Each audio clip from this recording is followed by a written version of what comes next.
Hello guys. So ngayon guys, ay, ang lakas ng ano ko.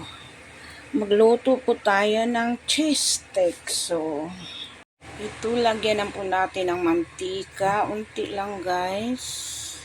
Yun.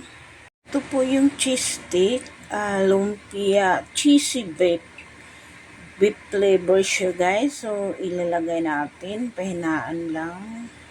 So ito po siya. Pinaan lang guys. Gabing-gabi na wala pa ko kumain. So, yun kasi nag-request yung alaga ko. Yun. Beef flavor siya guys. Niantok ng mata ko. So, balit-arin natin. Wala pa. So, balit-arin lang. Parang mabalance yung luto. Parang malaki ito nga cheese stick. Nag-brown na po siya guys. So, ibalitan na natin. So, wala pa. Hindi pa siya pwede. So, hindi na pa pwede siya guys. So,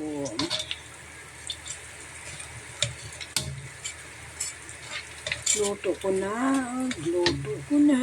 Ito po guys, yung pumutok ng cheese niya.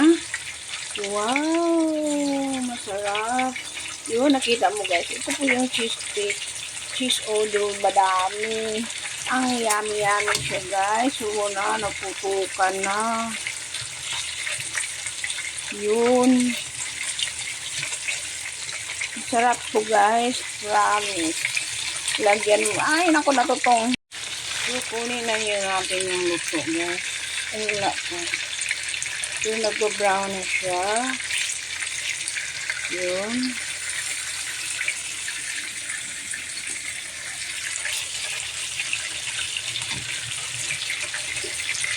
Yun, nakita mo, madaming cheese. Yun, nagbo-brown na talaga siya, guys. So, yun, naluto na, guys.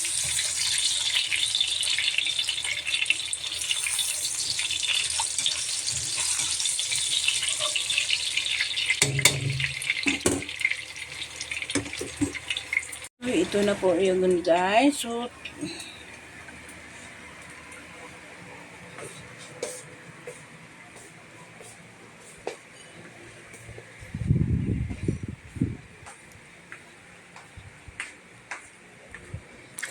lagay ko lang dyan kasi mamaya pa sila. Hindi pa kasi sila dumating. So, mamaya. Okay. So, luto na. So, mamaya pa natin kainin. So, thank you for watching. Bye-bye.